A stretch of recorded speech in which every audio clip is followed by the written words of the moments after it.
13 somos. 10. Entonces, vamos a empezar.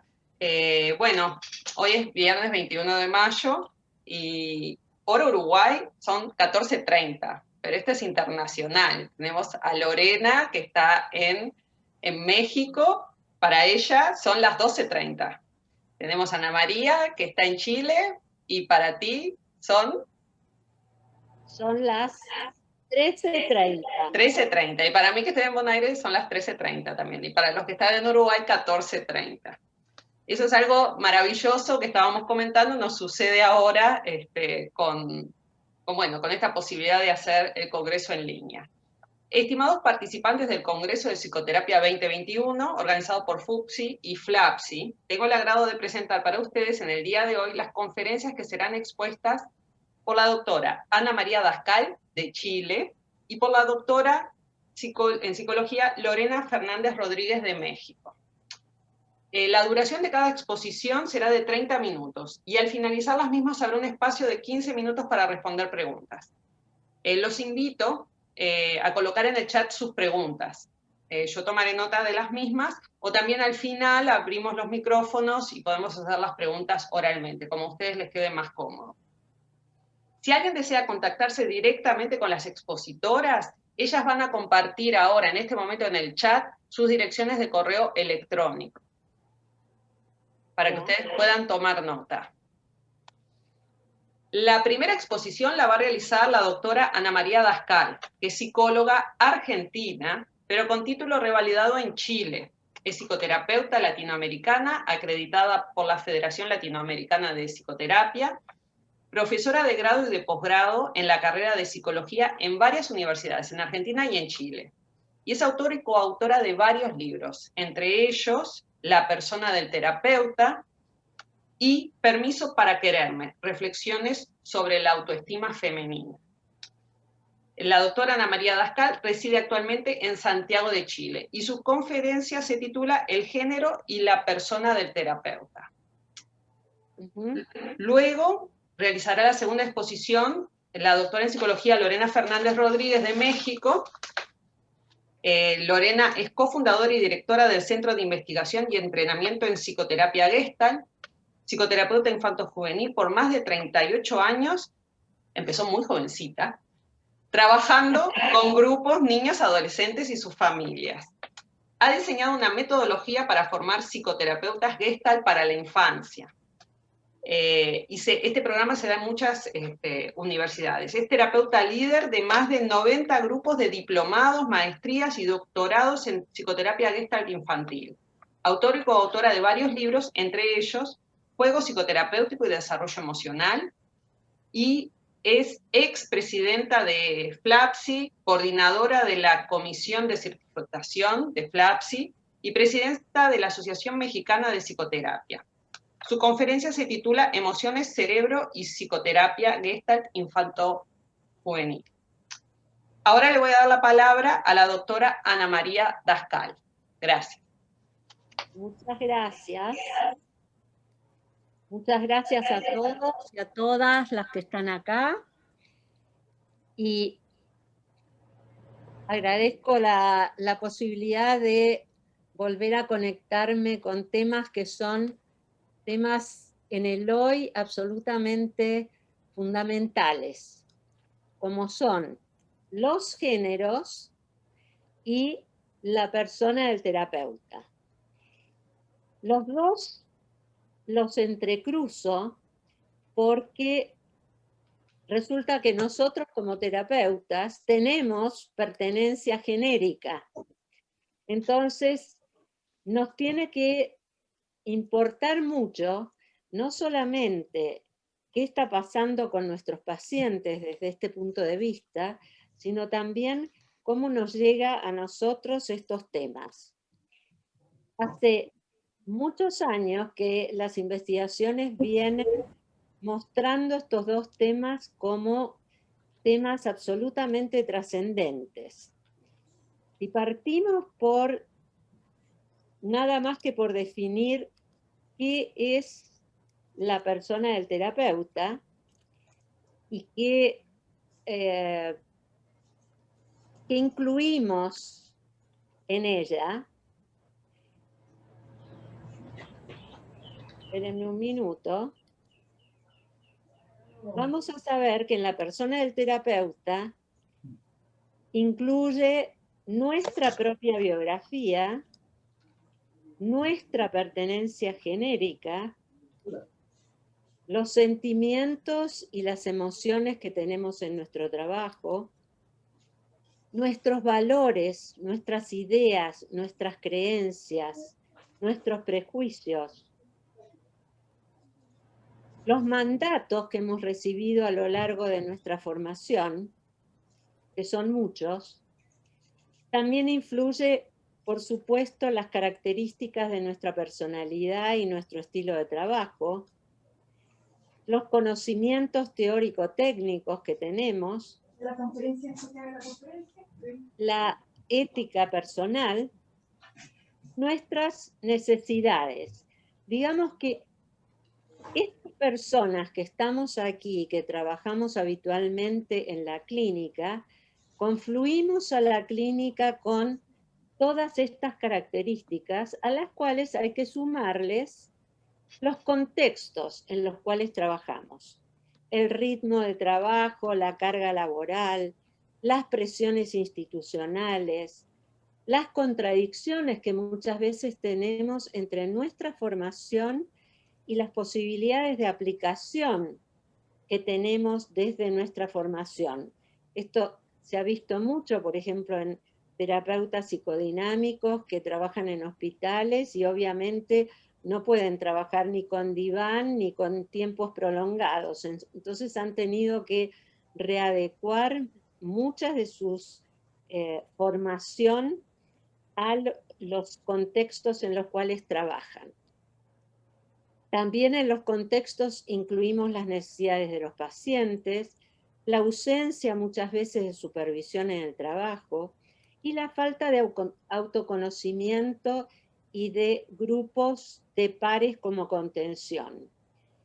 Todo esto son temas que habitualmente muchos terapeutas no son conscientes de cada uno de estos aspectos y por eso me interesa ponerlos de relieve y correlacionarlos ahora con géneros. Porque tanto los terapeutas como los consultantes ponemos en la terapia las construcciones de género que han sido armadas en nuestra biografía personal.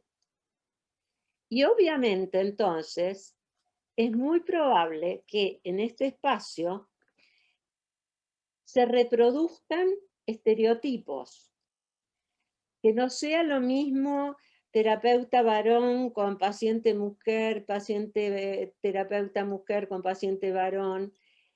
Todos los estereotipos con los que fuimos creciendo y las dinámicas relacionadas a estas formas de poder se van a aparecer en la psicoterapia.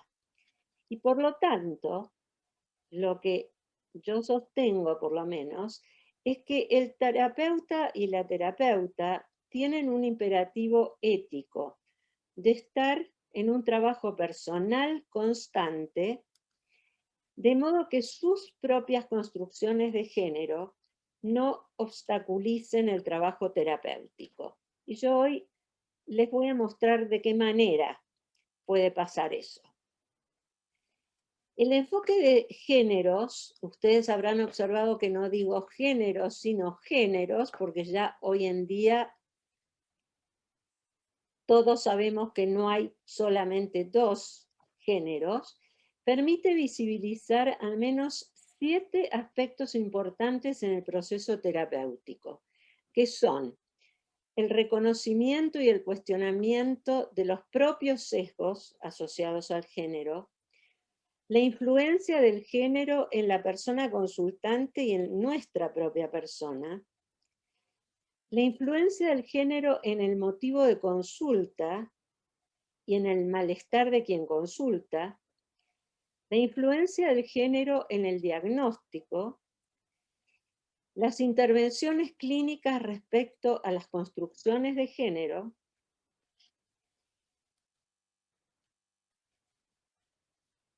a ver. Ok. El lenguaje inclusivo y la posición de los psicólogos y psicólogas con enfoque de género, es decir, psicólogos y psicólogas que se presentan a sí mismas como teniendo o usando el enfoque de género, no solamente presentándose como pertenecientes a una orientación teórica o técnica, sino cada vez más, si ustedes se fijan en las redes, van a ver que los terapeutas jóvenes además se presentan como personas que tienen e incluyen el enfoque de género en la terapia.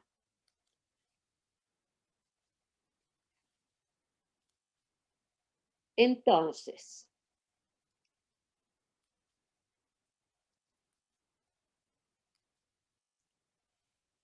¿qué aportan las miradas de género? Aportan una mirada sobre el contexto social y cultural para entender la salud y la enfermedad mental, es decir, el foco está puesto en cómo cada cultura y cada contexto social entiende la salud y la enfermedad mental de manera distinta de acuerdo a de qué género se trate. Otro aporte que ha tenido la mirada de género ha sido el cuestionamiento de las relaciones jerárquicas entre géneros, expresadas muchas veces entre profesionales y consultantes o a veces entre profesionales mismos. También hay un cuestionamiento de criterios diagnósticos y cambios en las intervenciones terapéuticas. A ver. Y también hay una concientización progresiva de que muchos malestares y patologías mentales están vinculados a los estereotipos de género, como les voy a mostrar en un ratito más. Ustedes saben que históricamente, a ver si las puedo correr un poco de acá, en el siglo XIX, la mayoría de los casos psicologizados, es decir, para los que se hacía un diagnóstico y un tratamiento, se daba en pacientes mujeres. Los diagnósticos más comunes eran la histeria, el delirio, la depresión, y entre los tratamientos más frecuentes había actos muy denigrantes, como masajes pélvicos con estimulación de los genitales de la mujer hasta llegar al orgasmo, o la extirpación de órganos reproductivos, argumentando desde la medicina una relación entre la psicopatología y el aparato genital femenino. Las que somos más viejas acá hemos estudiado mucho de estas concepciones desde el Freud de 1890. Entonces, el entramado de género-terapia del siglo XIX veía a la mujer como una eterna enferma, con un rol pasivo en su propia mejora. Y era el responsable de la salud mental quien tomaba el papel principal, una postura activa, quedando sin ser cuestionada la forma de vida que se imponía a las mujeres como relacionada con los malestares que tenía. Es decir, dueña de casa, encerrada, responsable única del hogar, no se la correlacionaba con la sintomatología que las mujeres producían. Desde hace décadas, la psiquiatría y la psicología se mantuvieron bastante al margen de todos estos planteamientos. O sea, no hace muchas décadas que el enfoque de género empezó a avanzar dentro de la psicoterapia. Más aún, en muchos casos, los terapeutas hemos sido responsables de reforzar supuestos estereotipados acerca de hombres y mujeres, básicamente usando miradas que hoy en día están sumamente cuestionadas, desde la mirada binomial, o se es hombre o se es mujer, o se es masculino o se es femenino, o se es pasivo o se es activo. Hoy en día, a raíz de la segunda cibernética, a raíz de la incorporación de la perspectiva del género y de todo el cuestionamiento de las miradas binarias, se han modificado estos rumbos, pero es imprescindible que estas nuevas perspectivas lleguen también al ámbito de la psicoterapia, a sus teorías y a sus prácticas.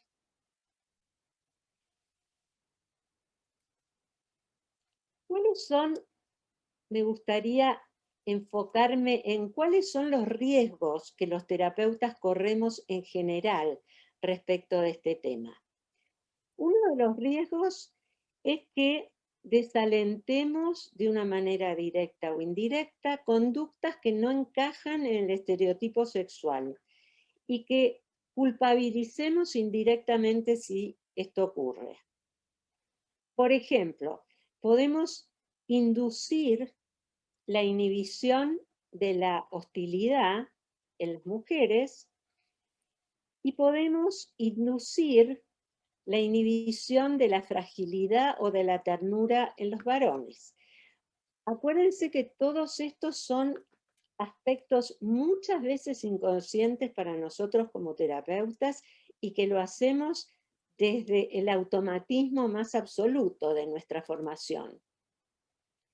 Por ejemplo, podemos no explorar conductas de sumisión en las mujeres, pero sí las exploramos en los hombres. O usamos rotulaciones diagnósticas valorativas y estigmatizantes. Por ejemplo, acá en Chile hay una famosa sigla que es BDM, que la usan muchos médicos en los hospitales, y ¿saben qué quiere decir? Quiere decir vieja de mierda.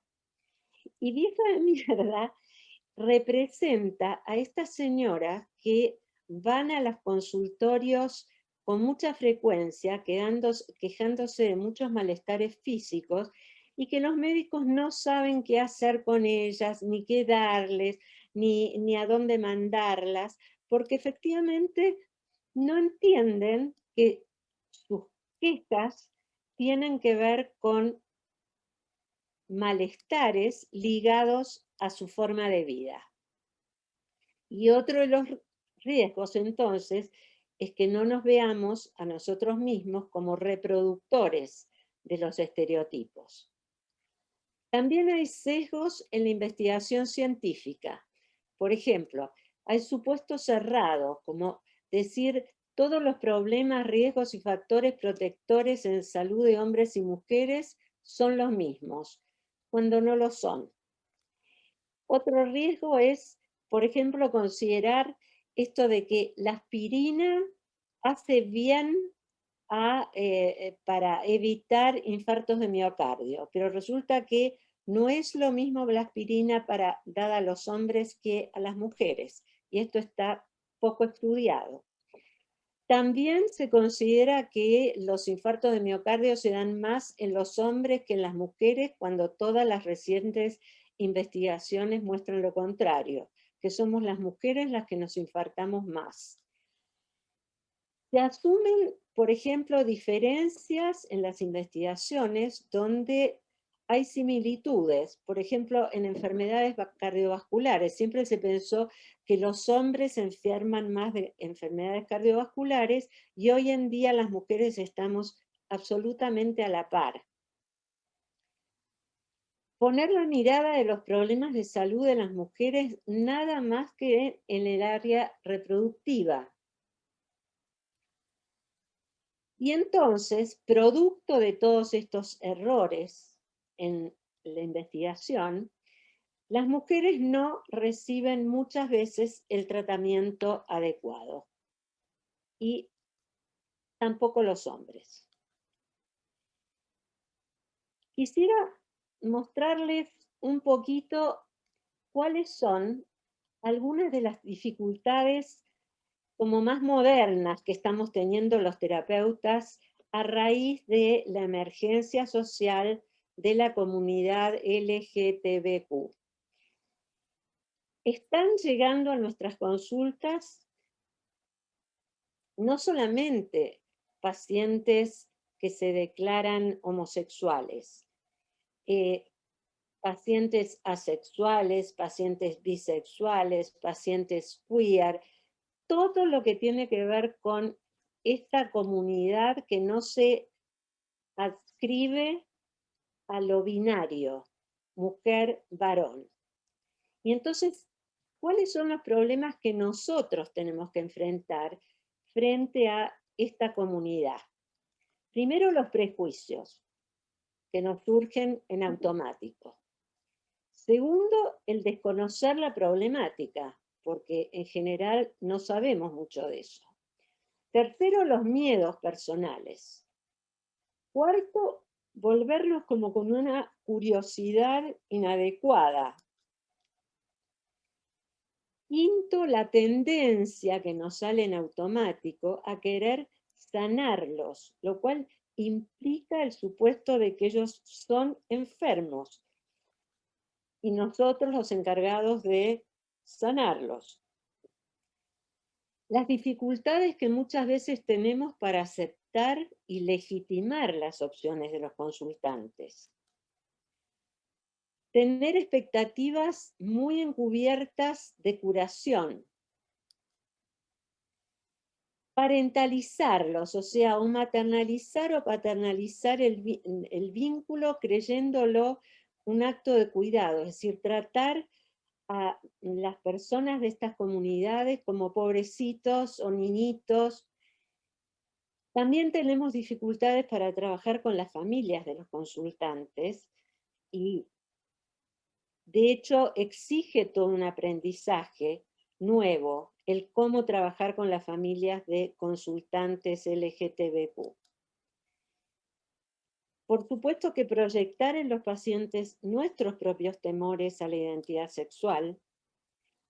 Y lo otro que es muy común es que como forma de aparecer políticamente correctos, adoptamos una superficie de neutralidad, por ejemplo, con pacientes homosexuales, y nos mostramos muy abiertos y muy tolerantes, y los pacientes muchas veces se dan cuenta de que es una postura políticamente correcta, pero falsa desde nosotros. Otro sesgo que tenemos es no estar conscientes de nuestros propios prejuicios. No saber descubrir en la terapia cuáles son las tensiones que surgen respecto al género y de lidiar con los estereotipos de género de quienes consultan. Evitar el género como área de exploración, muy importante durante la psicoterapia. Reparar en cómo el género influye en el malestar. O si reparamos, de todas maneras no lo abordamos clínicamente. Entonces, tenemos estereotipos de género acerca de la salud mental de hombres y mujeres, y debido a los sesgos de género, se pueden restar importancia a ciertos síntomas o, por el contrario, se puede sobrediagnosticar. En el caso de la salud de las mujeres, perdonen que vaya tan rápido, pero es obvio que por razones de tiempo, aunque las mujeres tengamos una mayor esperanza de vida y presentemos por lo menos hasta ahora menos adicciones, tenemos peor estado de salud, de bienestar y de calidad de vida. Consumimos más servicios sanitarios, más psicofármacos y mayor prevalencia en trastornos psiquiátricos. Ni que hablar, como sabemos, que somos más víctimas de violencia y asesinatos. Por ejemplo, en España me llamó mucho la atención una encuesta que hicieron hace poco, en los últimos 18 años, la violencia machista cuenta con más víctimas que las que tuvo la ETA en sus 50 años de experiencia. Entonces, Sabemos que a las mujeres las prescripciones acerca de ser buenas, tolerantes, aguantadoras, desinteresadas, humildes, altruistas, sacrificadas, calladas, empáticas, cariñosas, atractivas, son parte de los estereotipos y prescripciones para nosotras. Pero resulta que lo que se valora socialmente no es lo prescripto, es ser independiente, ganar dinero, tener opinión propia, tener iniciativa, ser activos, seguros de sí mismos, diferenciadas de los demás. Entonces, ¿qué ocurre? Que las mujeres nos vemos absolutamente tironeadas, no solo por el mundo del trabajo y el mundo del hogar, sino también por este doble mensaje donde tenemos que ser buenitas, serviciales, etcétera, etcétera, etcétera, pero nos dicen que lo valorado socialmente es lo opuesto. Entonces, no sabemos para qué lado tenemos que ir. Y los varones tienen que ser activos, seguros, firmes, héroes, exitosos, conquistadores, competitivos, proveedores económicos, protectores, conocedores del mundo y de sus reglas, tienen que saber de sexo, tienen que ser independientes, temerarios, pero también ahí hay una contradicción entre lo que se espera de ellos y cómo ellos se sienten. Entonces muchas veces se sienten así, se sienten indefensos, se sienten dependientes, se sienten incapaces, se sienten fracasados, temerosos, ignorantes y con esta tremenda imagen ideal dentro de sus cabezas. Entonces, en resumen, las mujeres tienen que masculinizarse para ser visibilizadas.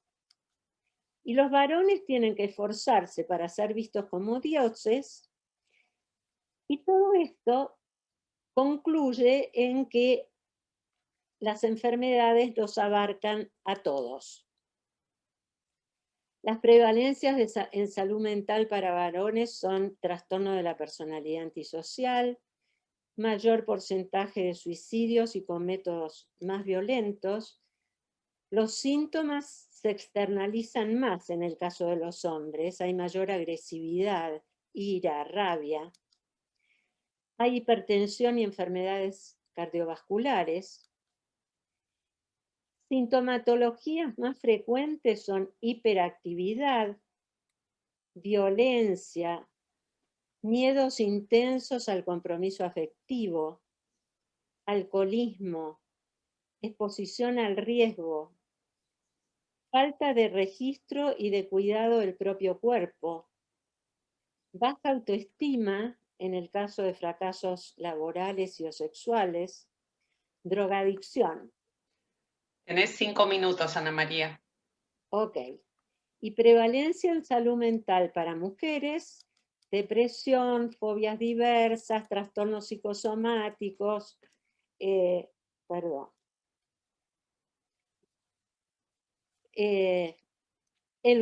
que tienen acá. Baja autoestima, inhibición severas en la acción, etc. Tenemos una serie de riesgos, tanto para los pacientes varones como para las pacientes mujeres, cuando interactuamos con mujeres y varones. O sea, no quiero detenerme aquí porque si no, no me va a alcanzar el tiempo, pero tanto los terapeutas varones como las terapeutas mujeres corremos riesgos en nuestro trato con los pacientes de un género u otro género, o sobreprotegerlos, o tratar de, entre varones, ver quién es el más macho, o no mostrar, por ejemplo, un terapeuta varón, no mostrar fragilidad frente a otro varón, o maternizar o tratar, en el caso de terapeutas varones, tratar de seducir a las pacientes mujeres, o terapeutas mujeres que tienden a sobreproteger a pacientes varones, a tolerar muchas veces descalificaciones o maltratos, como por ejemplo está estudiado que las terapeutas mujeres toleramos mucho más que los terapeutas varones que nos paguen mal o que nos paguen atrasados o que no nos paguen directamente y se vayan de nuestras consultas. En ese sentido, los terapeutas varones se saben tan entrenados en manejarse mejor con este tipo de sintomatologías. Por eso mi propuesta en este espacio es que es muy importante que los terapeutas y las terapeutas trabajemos sobre nuestra biografía personal, focalicemos en mandatos y en mensajes que nosotros hayamos recibido acerca de los géneros, que reconozcamos las experiencias personales que nos hacen reforzar o que modifican tales mensajes, y revisar con quiénes, por ejemplo, nos resulta más difícil trabajar y por qué. Por ejemplo, qué nos pasa con el hecho de trabajar con hombres violentos o con mujeres golpeadas, que remueve de nuestra propia historia genérica este tipo de situaciones. Y también revisar criterios diagnósticos que aplicamos y nuestras intervenciones clínicas, ya sea individuales, grupales, de pareja, familiares, institucionales. Por ejemplo, mirarnos qué hacemos cuando un hombre llora en sesión, si hacemos algo distinto de cuando una mujer llora en sesión. Cuando entrevistamos en una terapia de pareja heterosexual, si le preguntamos al señor en qué trabaja y a ella no le preguntamos, por ejemplo, en qué trabaja. Sesgos de este tipo están atravesando toda la clínica. Por eso es que es tan importante en el mundo actual, sobre todo cuando el tema géneros ha tomado el espacio social y cultural que ha tomado, que nosotros, los y las terapeutas, no nos quedemos al margen de esto que está pasando, porque entonces los pacientes sienten que no entendemos nada o que nos quedamos afuera de lo que está ocurriendo. Ya. Creo que ahí paro, ¿no? Muchísimas gracias, Ana María. Perfecto, estamos en la hora. Empezamos un poquito más tarde. Ahora le vamos a dar la palabra a Lorena Fernández Rodríguez. Ana María, te voy a pedir que dejes de compartir pantalla, así Lorena puede compartir. Ya mismo la cierro. Bien, y Lorena va a hablar de emociones, cerebro y psicoterapia Gestalt infanto-juvenil. Ahí dejé, ¿no? Ahí dejaste, Lorena empezó a compartir pantalla, se tiene que desmutear. Ok. Sí, déjenme hago la presentación. Ok, ahí me están viendo. Bien. Bueno, bienvenidos a todos. Gracias por estar aquí, por poder compartir esta ponencia conmigo. Yo voy a hablar sobre emociones, cerebro y psicoterapia gestal infantil. Bien, voy a ubicarme en el contexto de la psicoterapia. Obviamente que, bueno, estamos viviendo una revolución que está transformando el estudio de lo que es la psicoterapia Y algo que es muy importante para nosotros que somos de la orientación gestal, es que estas investigaciones en neurociencia están dándose cuenta que hay que darle la primacía a lo que sería la condición del afecto en los humanos. Es importante porque se está dando más importancia a las terapias que están basadas en cuerpo-mente, dando prioridad a lo que sería el cuerpo y la emoción sobre la cognición. ¿Qué quiere decir esto? Bueno, pues esto quiere decir que nosotros como orientadores en psicoterapia gestal, estamos orientados o somos buscadores de emociones. Nosotros buscamos en las personas los asuntos inconclusos que están generando emociones en conflicto. Y desde que inició la psicoterapia gestal con Fritz Perls, se hacía mucho énfasis en el trabajo del cuerpo, en el trabajo de las emociones. ¿Y por qué desde nuestra postura son tan importantes las emociones? Pues porque las emociones son las que modelan nuestra experiencia interna y externa y nuestras relaciones interpersonales. O sea, en los primeros 7 años de vida, se forma la personalidad e introyectamos. Todo lo que papá y mamá nos dicen, lo introyectamos. Se forma un vínculo afectivo, que puede ser un vínculo seguro o inseguro o desorganizado, pero ese vínculo genera un modelo mental y este modelo mental lo que va a hacer es que va a ser la manera en la que nosotros vamos a interpretar la realidad. Las investigaciones han visto que el cerebro se construye hacia el interior de nosotros. ¿Qué quiere decir esto? ¿Alguien tiene ahí el micrófono prendido? El cerebro construye las emociones hacia dentro de nosotros. Entonces, construye la historia personal hacia dentro de nosotros. Quiere decir entonces que cuanto más conscientes nosotros estemos de nuestras emociones, pues vamos a poder, obviamente, darles un significado, vamos a poder también expresarlas, compartirlas y relacionarnos con los demás de una manera, pues, más asertiva, de una manera más importante. Ahora bien, es obvio que vamos a recordar que nuestro cerebro es social y requiere de relaciones. Y como hemos palpado en estos tiempos de pandemia, pues hemos visto cómo los niños y los adolescentes están sufriendo por esas situaciones. Hemos visto que de una o de otra manera las emociones están saliendo en conflicto a través de sintomatología, a través de problemática que ocasiona que ellos no las estén manejando de forma adecuada y se estén produciendo problemas de conducta, problemas de socialización, puesto que entonces nosotros requerimos de las relaciones de los demás afectivas para poder interactuar con los demás.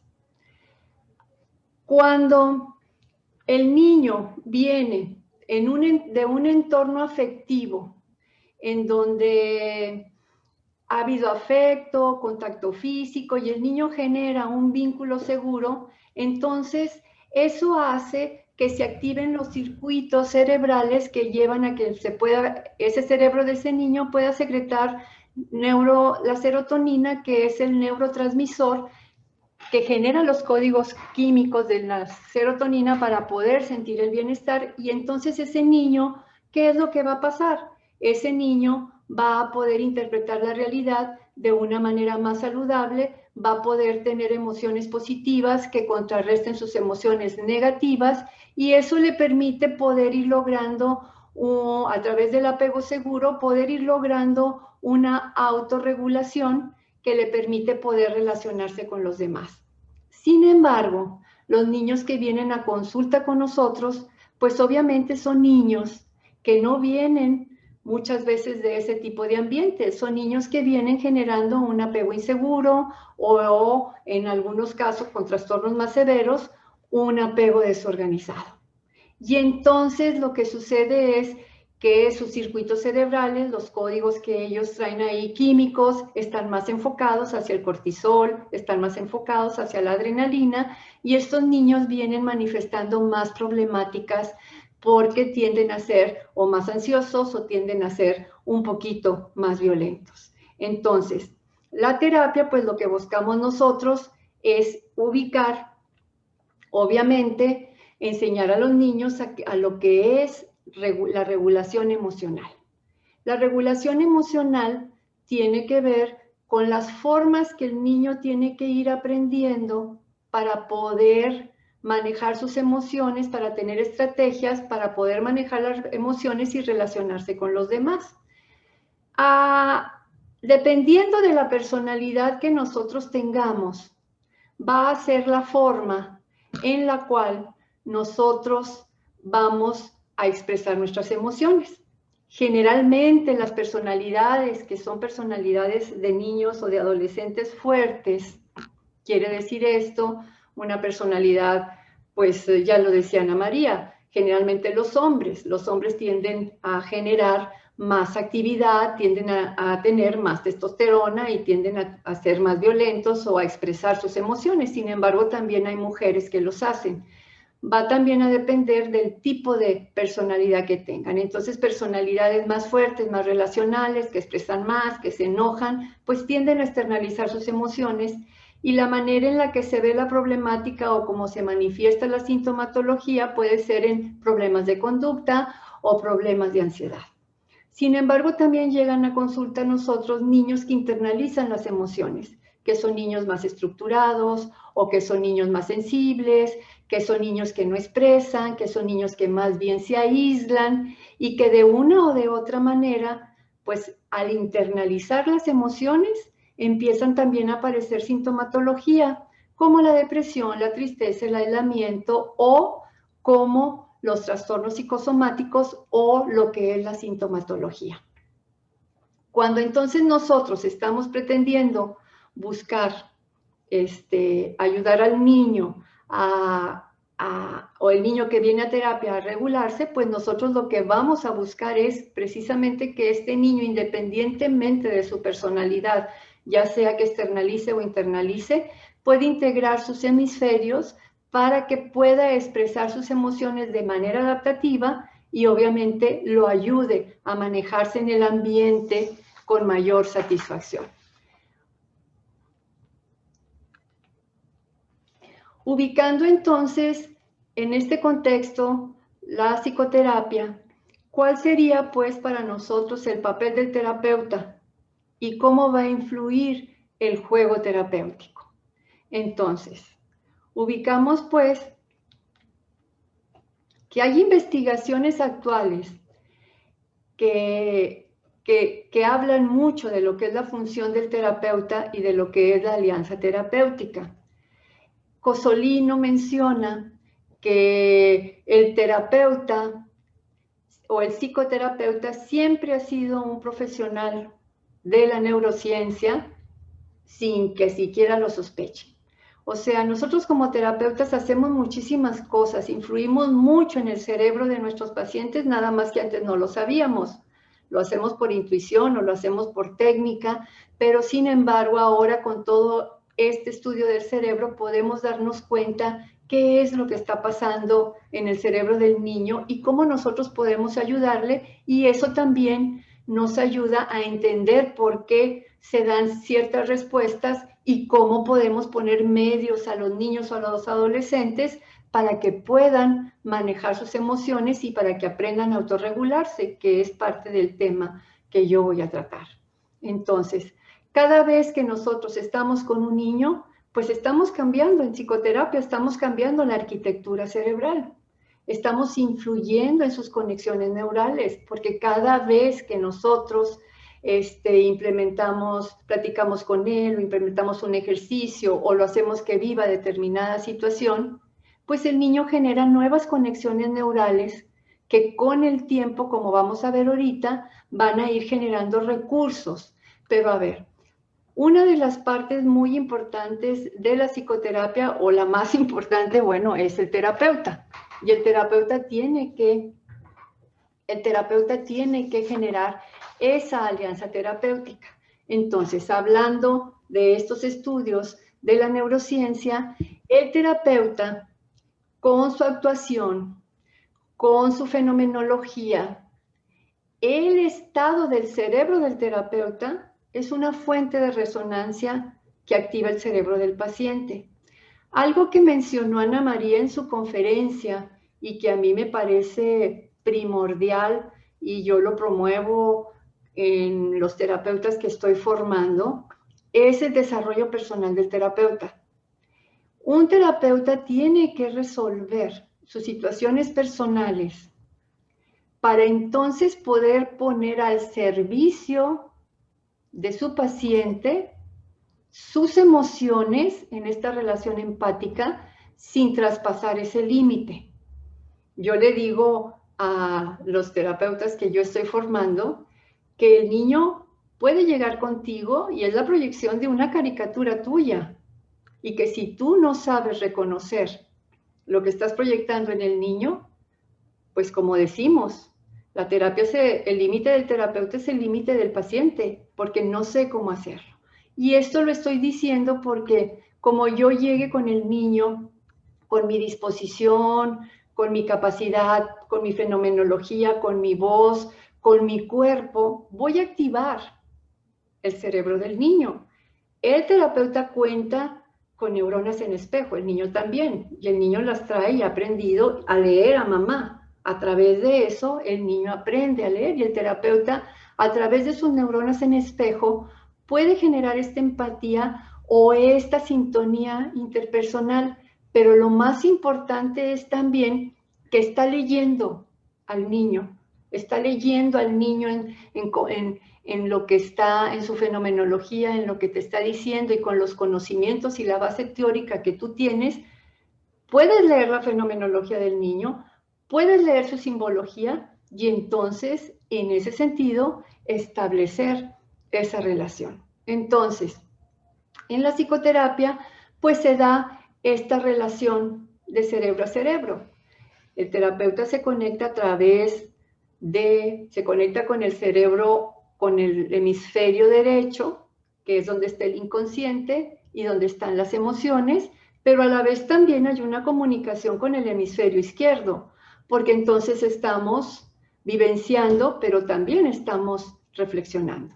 Entonces, el terapeuta va llevando al niño a que pueda ir viviendo las experiencias, pero también en esta narrativa, en esta acomodar las situaciones que está viviendo, permite entonces que el niño pueda empezar a utilizar lo que sería su hemisferio izquierdo. ¿Qué hacemos? ¿Qué estamos entonces planteando aquí? Nosotros hablamos en el modelo de psicoterapia que yo manejo de 4 áreas específicas, lo que es el sí mismo corporal, que tiene que ver con la separación física, que se da aproximadamente a los 18 meses, lo que tiene que ver con el sí mismo emocional, que se da con la separación emocional, que tiene que ver con los 3 añitos, cuando el niño ya nace al mundo, cuando el niño ya empieza a manejar sus emociones, con la separación mental que se da aproximadamente a los 7, 8 años y que es cuando se da la separación del pensamiento y que es aquí en estos primeros 7 años de vida, pues se forma la personalidad, ya lo decía, pero a partir de los 8 años en adelante ya aparece la metacognición, el metapensamiento y entonces el niño ya puede diferenciar. Claro está que en todo este proceso se da, de acuerdo a Piaget, la asimilación y la acomodación, y el niño va asimilando y acomodando, pero muchas de las situaciones que él está viviendo las está introyectando, no puede diferenciar. Entonces, el sí mismo social, pues se refiere a la separación social, cuando el niño ya empieza a implementar lo que sería el rol social. Entonces, en el proceso terapéutico estamos hablando de que se da la alianza terapéutica. Y esta alianza terapéutica hace, por un lado, que el terapeuta pueda crear estos 3 aspectos que son la sintonía, la excitación y lo que sería la integración afecto-cognición. Lo estamos haciendo a través del juego, lo estamos haciendo a través de las herramientas de la psicoterapia gestal, que permite entonces que en el sí mismo corporal, donde estamos trabajando con todo lo que es el sensorio, estamos trabajando con el sistema nervioso autónomo, con simpático y parasimpático, porque la autorregulación emocional tenemos que empezarla con lo corporal, tenemos que empezarla con la parte del tronco encefálico, cerebro emocional, antes de que lo podamos lograr hacia lo que sería la corteza cerebral. Entonces, al trabajar con el cuerpo del niño, estamos logrando que autorregule su cuerpo para posteriormente poder regular sus emociones y darles un nombre. Trabajamos entonces en lo que es el sí mismo corporal, en lo que es el sí mismo emocional, en lo que es el sí mismo social y el sí mismo mental, integrando tanto lo que es lo corporal con los otros aspectos. La psicoterapia gestal, entonces, a través de en la psicoterapia gestal, entonces, a través de la presencia del terapeuta y del juego, va a establecer esta conexión o esta sintonía y le va a brindar al niño un espacio seguro. Un espacio seguro en donde él pueda experimentar y sanar sus emociones en conflicto, que nos las está expresando a través de los síntomas. Los síntomas que el niño me está presentando, pues obviamente que son las emociones en conflicto, las emociones inconclusas que él no ha podido procesar.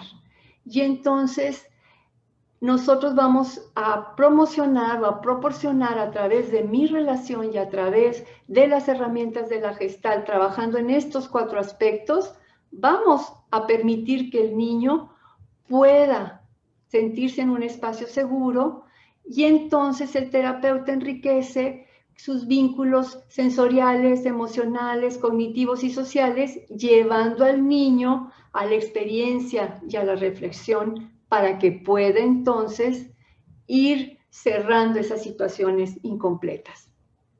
Ahora, en la psicoterapia, ¿cómo funcionan los hemisferios cerebrales y cómo necesitan funcionar después de la psicoterapia? Ya hablamos, pues, que los niños tienen formas de expresar las emociones a través de la forma externalizada y la forma internalizada. Pero cuando un niño tiene una sintomatología o cuando un niño tiene una problemática, estamos hablando que no está manejando lo que sería una integración hemisférico horizontal, sino que está funcionando más un hemisferio que otro. Cuando el hemisferio derecho es el que funciona más, entonces el niño viene en ansiedad, en desorganización, en caos, en explosión. Y cuando el hemisferio izquierdo es el que funciona más, entonces el niño viene en la parte de rigidez. Esto se da en nosotros como adultos. No necesitamos tener un síntoma o no necesitamos tampoco tener algún tipo de trastorno o patología. Lo podemos ver. Cuando nosotros no estamos haciendo nuestra integración horizontal, porque evidentemente la vida, el trabajo, como estamos funcionando, nos lleva a que no se dé esta integración. Entonces, muchas veces respondemos impulsivamente o ansiosamente, sin reflexionar, o muchas veces respondemos de manera rígida, de manera obsesiva, en una postura, sin negociar. Eso se da, mas sin embargo en la terapia, para que se pueda llegar a esta regulación emocional y el niño deje de manifestar los trastornos, en este aspecto que estoy manejando con respecto al cerebro, pues tenemos que proporcionarle el espacio para que pueda lograrse esta integración. Y me van a preguntar, bueno, ¿y eso cómo se logra, Lorena? Bueno, pues tendríamos que lograr esta integración. Desde la postura de nosotros, desde la orientación gestal, trabajamos con el hemisferio derecho. ¿Cómo? Llevando al niño a que viva la emoción completa.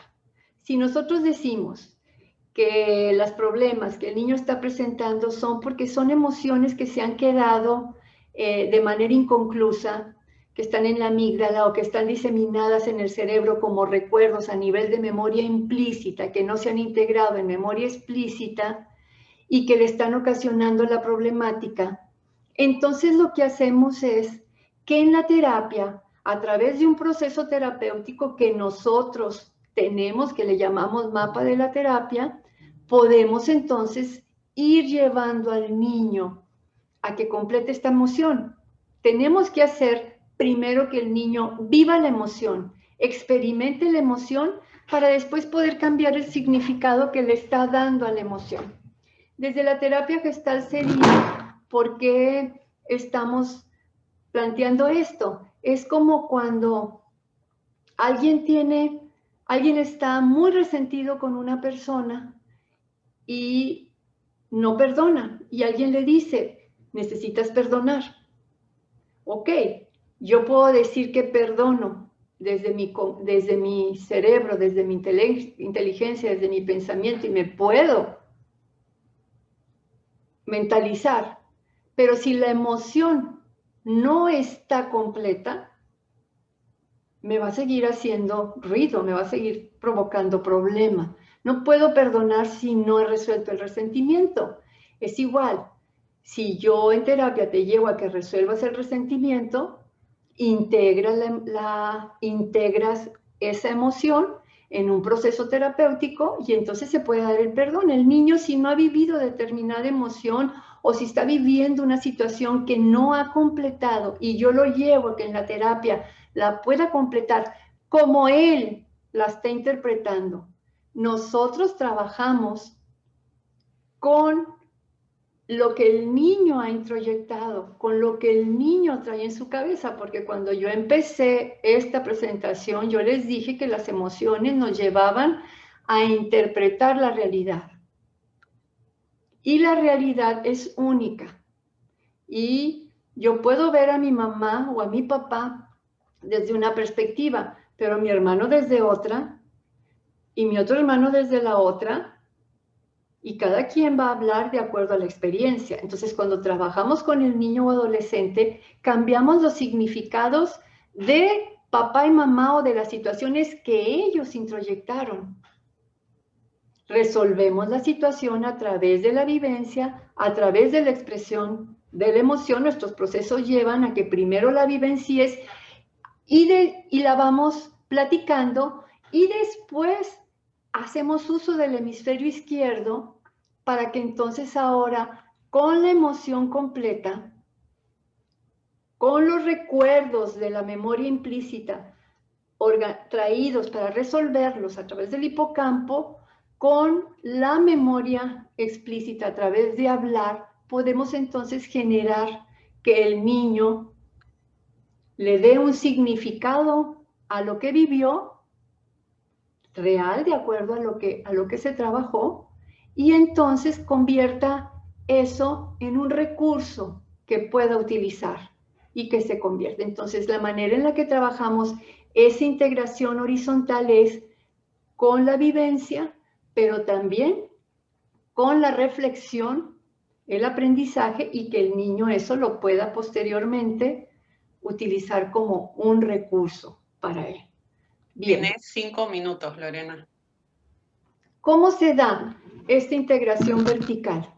Bueno, pues a lo largo de la psicoterapia, nosotros vamos integrando lo que es el cerebro reptiliano emocional con el cerebro racional.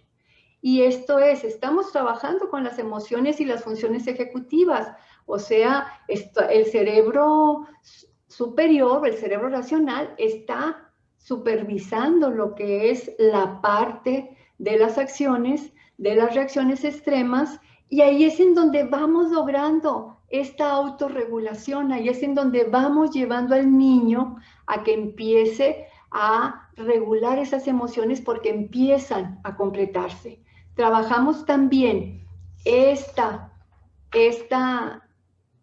integración vertical, bueno, pues porque el niño, el cerebro superior del niño todavía no está maduro, entonces nosotros estamos desarrollando las funciones corticales, las funciones ejecutivas a través de la toma de decisiones, del control del cuerpo, de la empatía, de la capacidad. O sea, lo que vamos a ir viendo es cuando estamos logrando esta conexión vertical en la psicoterapia, pues lo que vamos viendo es que el niño está funcionando con su cerebro superior porque está regulando sus emociones, puede plantearse consecuencias, puede pensar antes de actuar, toma en cuenta los sentimientos de los demás, da respuestas un poquito más adecuadas, o sea, está logrando su autorregulación.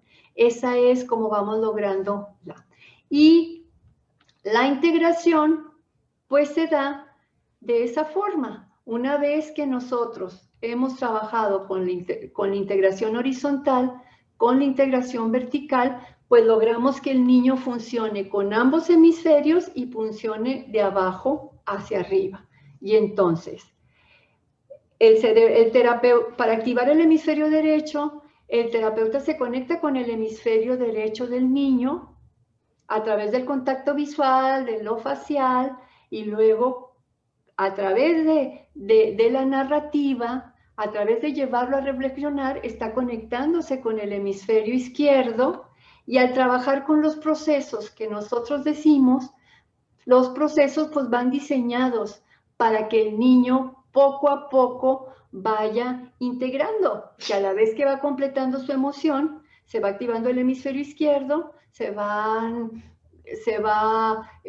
tranquilizando el hemisferio derecho, y entonces la alianza terapéutica, el juego, las áreas de terapia, el hecho de trabajar con la vivencia, con la emoción, luego integrarla, hablarla, eso va a permitir que el niño empiece a trabajar más con lo que sería la integración hemisférica. Y obviamente, pues, logre su regulación emocional. Y un niño que logra su regulación emocional, ya lo dije antes, va a ser un niño que tiene la capacidad para manejar sus emociones, pero también tiene tolerancia a la frustración, y también es un niño que tiene más habilidades para relacionarse. ¿Qué sucede entonces?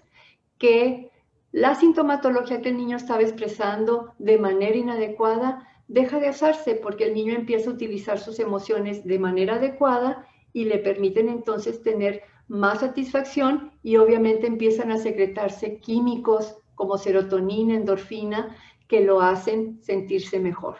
Entonces, a grandes rasgos, así es como pude resumir en media hora lo que es emoción, cerebro y psicoterapia. Gracias. Muchísimas gracias, Lorena. Bueno, ahora queda un espacio de 7 minutos, 8 minutos, para preguntas y respuestas. No sé si alguien quiere preguntar algo, comentar algo. Pueden escribirlo en el chat o habilitar sus micrófonos y simplemente hablar, como hacemos los humanos. Y si abren sus cámaras, pues para conocerlas. Está bien, no es requisito ningún tipo de peinado, ni ropa especial. Puede estar en pijama. Estamos en pandemia. Bien, gracias.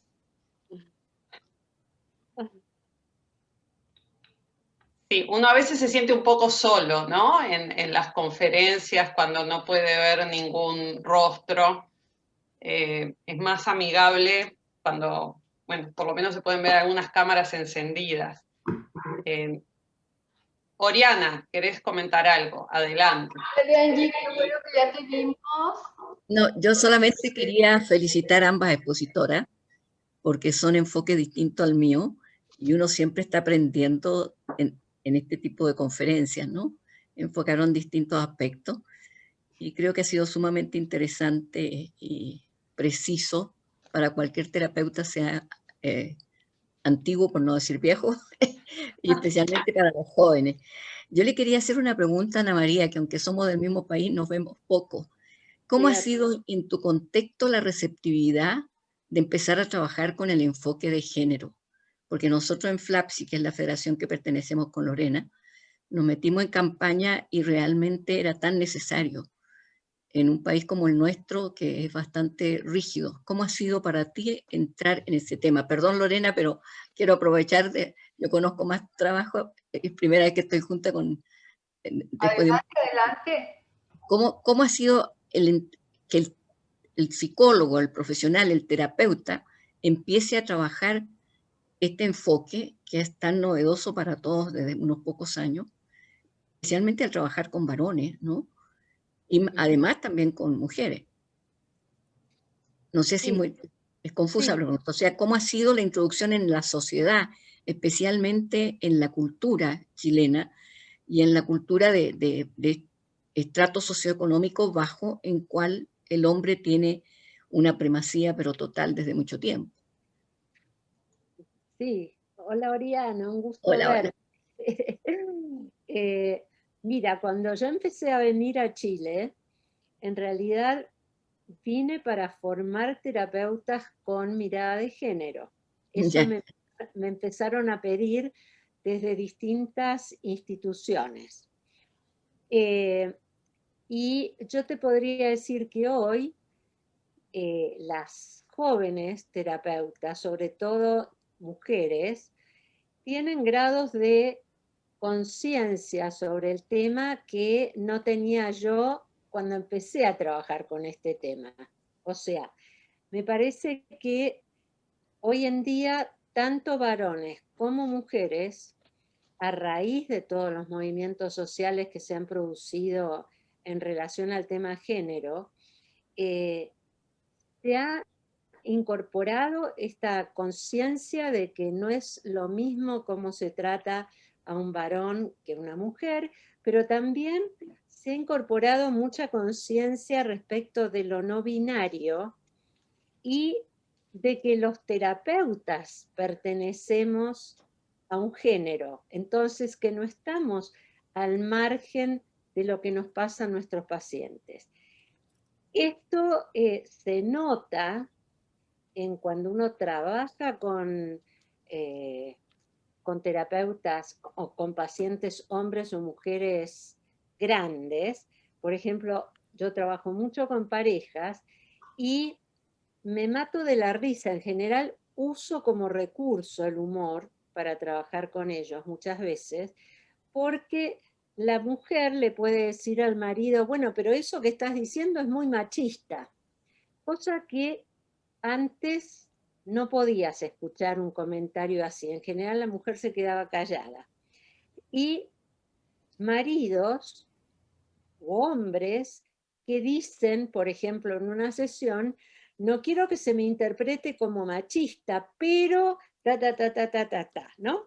Es decir, hay como una progresiva conciencia social respecto de que todos estamos moldeados por la pertenencia al género y a géneros, y que por lo tanto en nuestra interaccionar con otros, esto por supuesto que va a aparecer. Entonces, hoy en día yo te diría, es mucho más fácil incluir esta variable que hace 20 años. y siguiendo con esa misma pregunta, perdón, Irene, No, Lorena, lo único que voy a decir es que Zoom es más tirano que las conferencias y me acaban de mandar un mensaje que en 2 minutos tenemos que dejar el salón. Es lo no, único que puedo decir. yo Yo solo soy el mensajero, no me maten. no era por si Lorena podía aportarnos también a ella cuando trabaja con niños, una posibilidad que el terapeuta trabaje mucho esta diferencia entre género y todo lo que ha pasado. No sé si le ha tocado a Lorena estar trabajando con niños y que le diga no, pero eso no tiene que decírselo al niño, que tiene que ser varón, fuerte, qué sé yo. Pues sí se ve mucho con los niños que tienen una personalidad sensible, que son niños que no están encaminados, por ejemplo, al hacer, al deporte, etcétera, que son niños que les gusta más la pintura, la música. Cuando el papá es un padre donde está más encaminado al hacer, o puede ser hay problemas, ¿verdad? Porque muchas veces se puede malinterpretar la sensibilidad del niño, del adolescente, con lo que sería el género, o sea, con el concepto machista. Y entonces a veces hay que enseñar a los papás a entender que de acuerdo a la personalidad del niño hay una manifestación y que un niño puede ser sensible sin tener que tener alguna problemática. En ese sentido sí me he topado con padres, sobre todo que son muy deportistas, muy así, en ese sentido. Pero bueno, muchas gracias a todos, respetando el tiempo. Gracias por estar aquí. Y aquí estamos.